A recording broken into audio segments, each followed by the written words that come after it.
Hello बच्चों, चलिए प्रश्न को पढ़ते हैं। यहाँ पर लिखा, कांच की एक समान नलिका जिसकी आंतरिक त्रिज्या स्मॉल आर है, दोनों सिरों को एक जैसे हैं, दोनों सिरे जो एक जैसे हैं एक वाल्व के द्वारा पृथक किया गया, जैसा कि चित्र में दिखाया जा रहा है बच्चों यहाँ पर। और प्रारंभ में वाल्व बंद है तो सिरे एक पर त्रिज्या आर का एक अर्धगोलीय साबुन का बुलबुला है। तो बच्चों सिरे एक पर जो साबुन का बुलबुला है बच्चों वो अर्धगोलीय है, तो इसकी त्रिज्या स्मॉल आर होगी बच्चों, नली की त्रिज्या के बराबर। और बच्चों सिरे दो पर एक उप अर्धगोलीय बच्चों उप अर्धगोलीय साबुन का बुलबुला है। तो वाल्व के खोलते ही यहाँ पर वाल्व को जैसे हम खोलेंगे बच्चों तो क्या होगा, चार विकल्प दिए गए, सही विकल्प का चयन करना है।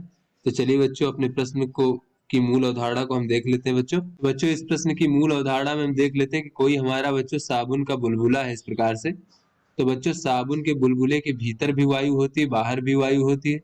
तो बाहर के जो वायु का वायु दाब होता है उसे हम वायुमंडलीय दाब पीएटीएम कह लेते हैं, और जो अंदर का वायु दाब होता है बच्चों उसे हम पी इन कह लेते हैं। और इसकी त्रिज्या अगर आर है बच्चों तो अंदर का वायु दाब अधिक होता है।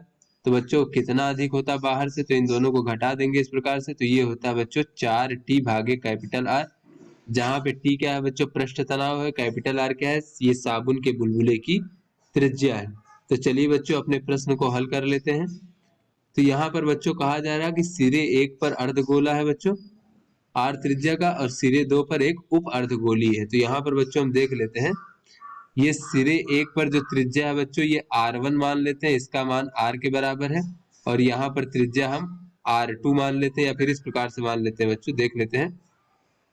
सिरे एक की त्रिज्या को हम स्मॉल r मान लेते हैं बच्चों, जो कि दिया गया है, और सिरे दो वाले बुलबुले की त्रिज्या को हम कैपिटल आर मान लेते हैं। तो बच्चों ये हमारा अर्धगोला है और ये उप अर्धगोला है। तो यहाँ पर बच्चों ये जो चित्र है अधिक स्पष्ट नहीं, हम यहाँ पर बनाकर देख लेते हैं बच्चों इस प्रकार से।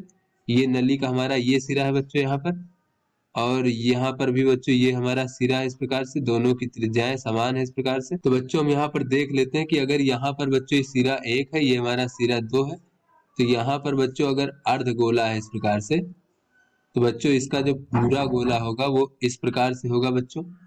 और ये उप अर्धगोला है, यानी बच्चों इसमें इस प्रकार से बच्चों ये हमारा उप अर्धगोला, सिरे दो पर देख लेते हैं बच्चों इस प्रकार से, यानी पूरा अर्धगोला नहीं, अर्धगोला का उप अर्धगोला है बच्चों इस प्रकार से। तो इसका जब हम पूरा गोला बनाएंगे बच्चों तो कुछ इस प्रकार से बच्चों पूरा गोला बनेगा बच्चों, इस प्रकार से कुछ पूरा गोला बनेगा बच्चों इसका। तो यहाँ से बच्चों हमें दिख रहा है कि उप और अर्धगोला होने की वजह से बच्चों इसका जो गोलीय त्रिज्या होगी बच्चों ये कैपिटल आर, और इसका बच्चों ये स्मॉल आर इस प्रकार से होगा बच्चों, और इसका ये कैपिटल आर होगा बच्चों। तो यहाँ पर बच्चों हम देख रहे हैं कि ये जो दूसरे वाले सिरे पर बच्चों त्रिज्या बन रही है साबुन के बुलबुले की, इसका मान अधिक है बच्चों इस प्रकार से। तो यहाँ से हम कह सकते हैं कि कैपिटल आर भागे स्मॉल आर का मान जो है एक से अधिक है इस प्रकार से। तो चलिए बच्चों अपने प्रश्न को हल कर लेते हैं। तो यहाँ पर बच्चों अगर हम देखें इस सिरे एक पर बुलबुले के लिए अगर हम देखें बच्चों, तो यहाँ पर बच्चों अंदर दाब जो है साबुन के बुलबुले के अंदर वो हम P1 मान लेते हैं, बाहर वायुमंडलीय दाब P। इसी प्रकार बच्चों यहाँ पर भी बाहर वायुमंडलीय दाब P और साबुन के बुलबुले के अंदर दाब P2 मान लेते हैं। तो सिरे एक के लिए देखें बच्चों तो जो दाबांतर होगा P1 माइनस P वो हो जाएगा 4T बटे स्मॉल आर, इसको हम समीकरण एक मान लेते हैं। और सिरे दो पर बुलबुले के लिए देखें तो हो जाएगा P2 माइनस P बराबर 4T भागे कैपिटल आर, इसको हम समीकरण दो मान लेते हैं। तो बच्चों समीकरण एक को अगर हम समीकरण दो से भाग दे दें तो क्या होगा बच्चों इस प्रकार से, तो ये हो जाएगा बच्चों, यहाँ पर देख लेते हैं P1 माइनस पी भागे P2 माइनस पी, और बराबर बच्चों हो जाएगा कैपिटल आर भागे स्मॉल आर।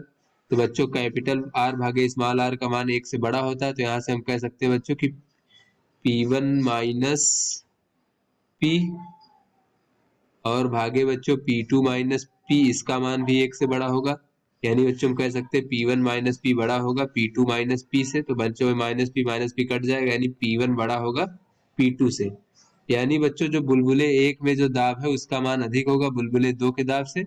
तो बच्चों हमें जब यहाँ पर वाल्व खोल देंगे बच्चों, वाल्व को खोलते ही क्या होगा बच्चों, अधिक दाब से कम दाब की ओर वायु प्रवाहित होगी, यानी बच्चों यहाँ से वायु इस प्रकार से प्रवाहित होगी, इस प्रकार से एक से दो की ओर प्रवाहित होगी। जब बच्चों एक से दो की ओर प्रवाहित होगी तो सिरे एक वाले जो बुलबुला है इसका आयतन घटेगा।